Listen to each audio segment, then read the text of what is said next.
Students, 12th class की Hindi class में आपका स्वागत है।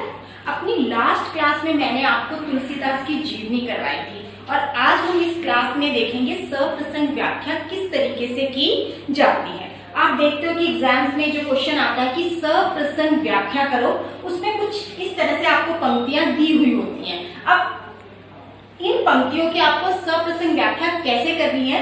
सबसे पहले सप्रसंग जब व्याख्या करते हैं हम तो सबसे पहले हम लिखते हैं इसमें प्रसंग। इसमें बेटा कवि का नाम और कविता का नाम और साथ ही साथ ये पंक्तियां किस संदर्भ में ली गई हैं ये हमें जरूर बताना होता है। जैसे मान लीजिए आपके एग्जाम्स में ये पंक्तियां आई हुई हैं और आपको सप्रसंग व्याख्या करनी है, तो आप यहाँ पर लिखोगे प्रस्तुत पंक्तियां हमारी पाठ्य पुस्तक के भरत राम प्रेम से ली गई है और इसके कवि गोस्वामी तुलसीदास हैं। या फिर आप ऐसे भी लिख सकते हो कि प्रस्तुत पंक्तियां तुलसीदास द्वारा रचित रामचरितमानस के अयोध्या कांड के भरत राम का प्रेम से ली गई है। अब देखो बेटा, इसमें कवि का नाम आ गया तुलसीदास और पाठ का नाम आ गया कि ये रामचरितमानस के अयोध्या कांड के भरत राम का प्रेम से ली गई है। तो इसका 1 नंबर होता है जब आप व्याख्या करते हैं। इसके साथ ही संदर्भ, इसमें आप बताएंगे कि राम के वन जाने के पश्चात भरत की मनोदशा का वर्णन किया गया है। राम के वन जाने के बाद भरत गुरु वशिष्ठ, माता और अन्य नगरवासियों के साथ वन जाते हैं और अपने राम के प्रति अपने प्रेम को दर्शाते हैं। तो ये बेटा आपने ये सब कुछ आपने प्रसंग में लिखना है, ठीक है? आपको समझ में आ गया? कवि, कविता का नाम और संदर्भ, ये 3 चीजें आपको इसमें लिखनी है। उसके बाद हम करेंगे इसकी व्याख्या, फिर हम हेडिंग डालते हैं व्याख्या।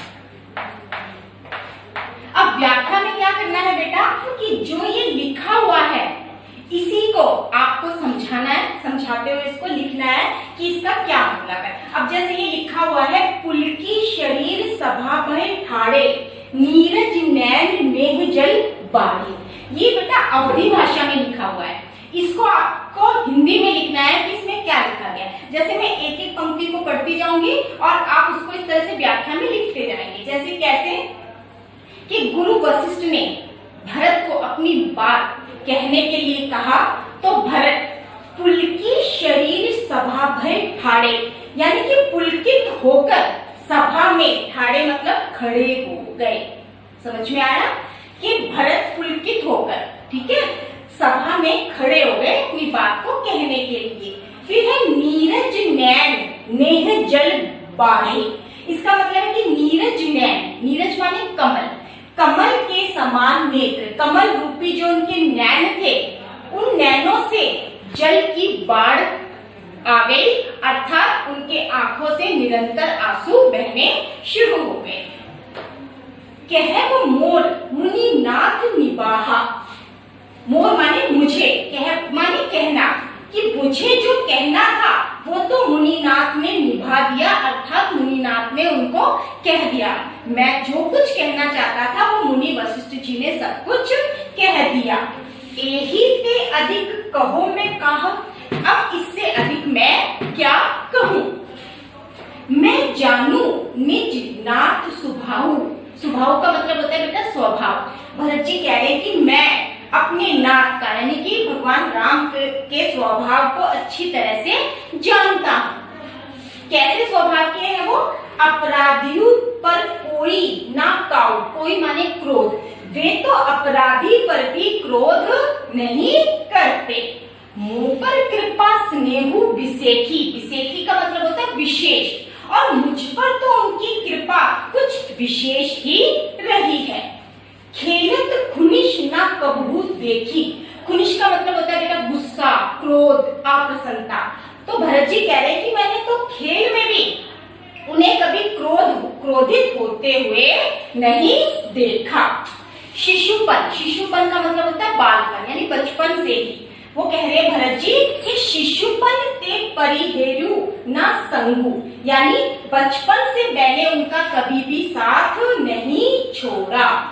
कभू न कीन मोर मन भंगु, और उन्होंने भी कभी मेरे मन को नहीं तोड़ा। मैं प्रभु कृपा रीति जिय जोही, जिय का मतलब होता है बेटा हृदय। भरत जी कह रहे हैं कि मैं प्रभु की कृपा को हृदय से जानता हूँ।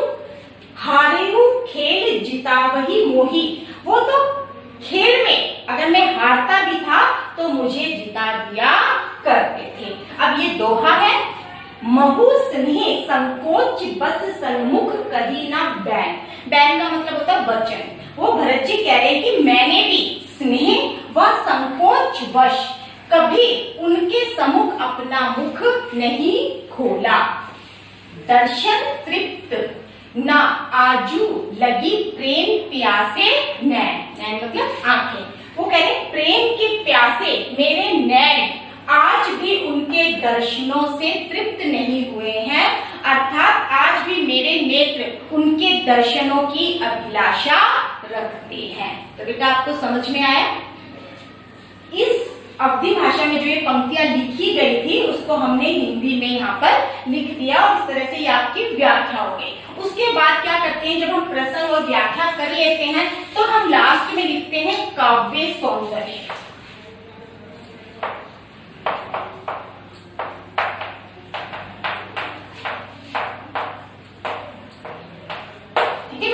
प्रसंग व्याख्या में सबसे पहले आपने प्रसंग लिखा, फिर व्याख्या करी, फिर लास्ट में हम लिखते हैं काव्य सौंदर्य। काव्य सौंदर्य में हम सबसे पहले इन पंक्तियों का जो भाव है वो लिखते हैं। जैसे इन सब पंक्तियों को पढ़ने के बाद हमने क्या देखा, इसमें हमने भरत का राम के प्रति अनन्य प्रेम देखा। तो इसमें क्या था, भरत का राम के प्रति अनन्य प्रेम प्रकट हुआ। ठीक है, ये लिख दिया। अब दूसरी चीज, दूसरा हम इसमें क्या लिखेंगे कि भाषा। ये भाषा कौन सी थी, ये भाषा है अवधी भाषा। बेटा रामचरितमानस तुलसीदास जी ने अवधी भाषा में लिखा है। एक चीज मैं आपको और बता दूं कि ये देखिए अवधी, यहाँ पे बड़ी की मात्रा है। कुछ बच्चे जब अवधी लिखते हैं तो वो इस तरीके से लिखते हैं। ये भाषा नहीं है बेटा, इस अवधि का मतलब होता है समय। ये अवधि समय है और ये अवधि ये भाषा है। तो यहाँ पर आपको अवधि लिखना है जो भाषा है हमारी। ठीक है, उसके बाद हम लिखेंगे कि छंद। ये छंद कैसे लिखा गया है, आप देख रहे थे चौपाई और दोहा, यानी इसको दोहा चौपाई शैली भी कहते हैं। छंद में आप लिख सकते हैं चौपाई दोहा। ठीक है, 3 बात हो गई। चौथी बात हम इसमें देखेंगे अलंकार। हम लिखेंगे कि रूपक व अनुप्रास अलंकारों का प्रयोग किया गया है। हम बताएंगे कि कहां पर रूपक अलंकार यूज हुआ है। आप देख रहे हैं नीरज नैन, यानी कि नीरज रूपी नैन, कमल रूपी नैन। तो यहाँ पर रूपक अलंकार है तो आप दे सकते हो कि नीरज नैन, ऐसे डालकर नीरज नैन में रूपक अलंकार है। उसके बाद शरीर सभा। ठीक है, ये शरीर सभा और नीरज नैन मेह। ठीक है, मोर मुनिनाथ, ये 2-3 देकर आप शब्दों को यहाँ पर लिख दोगे कि इनमें अनुप्रास अलंकार का प्रयोग हुआ है। ठीक है बेटा, इसमें आपने अलंकार बता दिया। 5वीं चीज है इसके अंदर हम रस, कि किस रस का प्रयोग हुआ है। यहाँ पर हम देख सकते हैं कि भरत की राम के प्रति भक्ति भी नजर आ रही है। तो जहाँ पर भक्ति होती है वहां पर शांत रस होता है, तो हम शांत रस भी लिख सकते हैं और करुण रस भी लिख सकते हैं। ठीक है, तो शांत और करुण रस आया आपको समझ में बेटा? ये बहुत इंपॉर्टेंट होता है। बच्चे कई बार पूछते हैं कि हम सप्रसंग व्याख्या कैसे करनी है, तो मैंने आपको बताया कि इसके 3 चरण है। सबसे पहले आप लिखेंगे प्रसंग, फिर लिखेंगे व्याख्या और फिर लिखेंगे काव्य सौंदर्य। तो यहाँ पर आपका क्वेश्चन क्या होता है, कंप्लीट हो जाता है। लेकिन मैं एक चीज आपको और बताना चाहूंगी।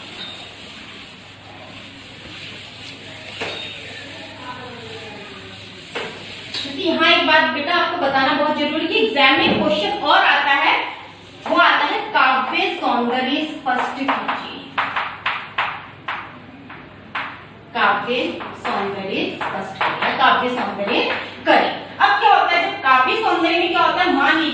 दो पंक्तियां आ गई, ठीक है।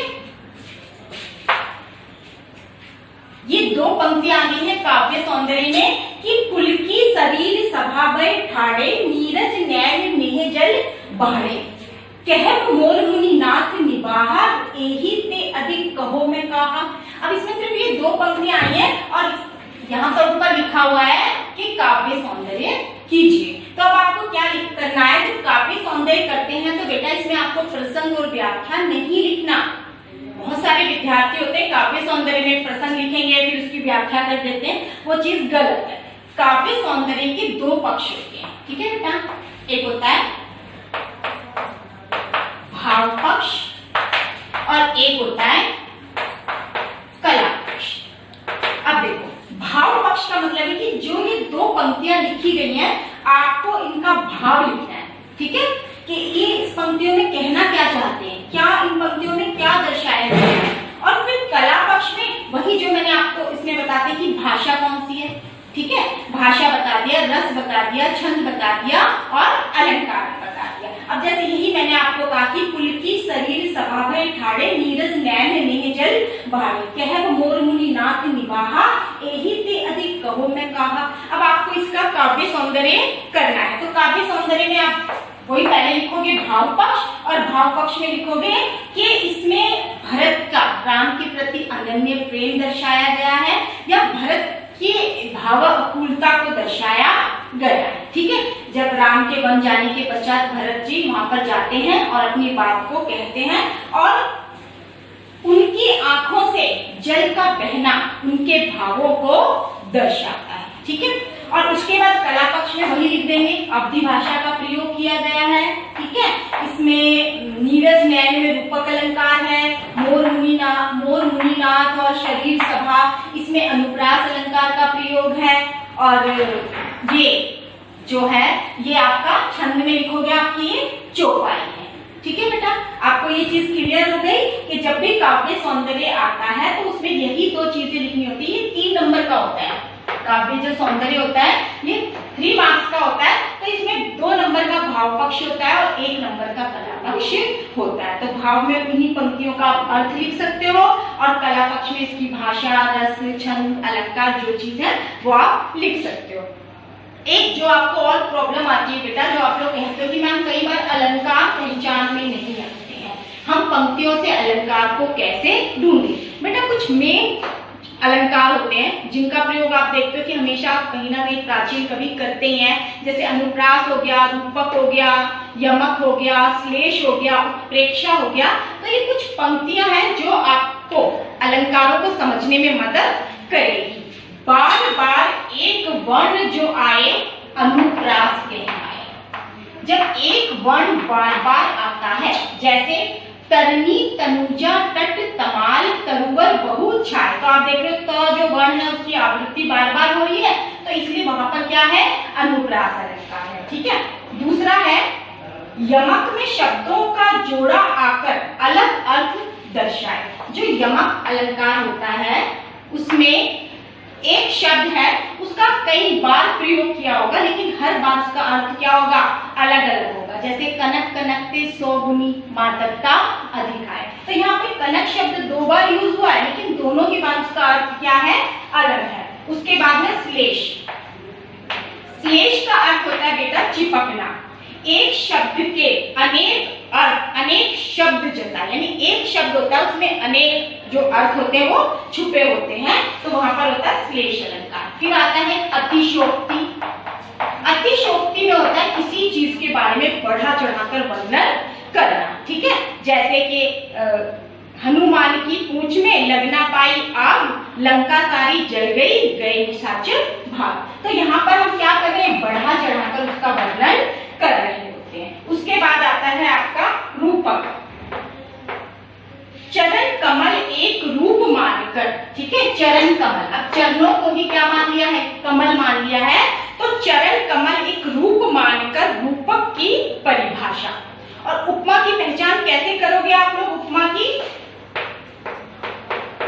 उपमा में सा, सी, से, सम, सरिष, ठीक है, ये चीज आ जाए तो आप समझ लीजिए यहाँ पर क्या है आपका उपमा अलंकार है। और उत्प्रेक्षा का संकेत समझ लो। उत्प्रेक्षा अलंकार कहाँ पर होता है? जैसे मनु, मानो, जनु, जानो, ठीक है, जहां पर भी ये शब्द आ जाते हैं तो आप समझ लीजिए कि वहां पर उत्प्रेक्षा अलंकार है। जैसे कहती हुई यूं उत्तरा के नेत्र जल से भर गए, हिम के कणों से पूर्ण मानो हो गए पंकज नए। अब मानो आ गया तो समझ लो ये क्या है?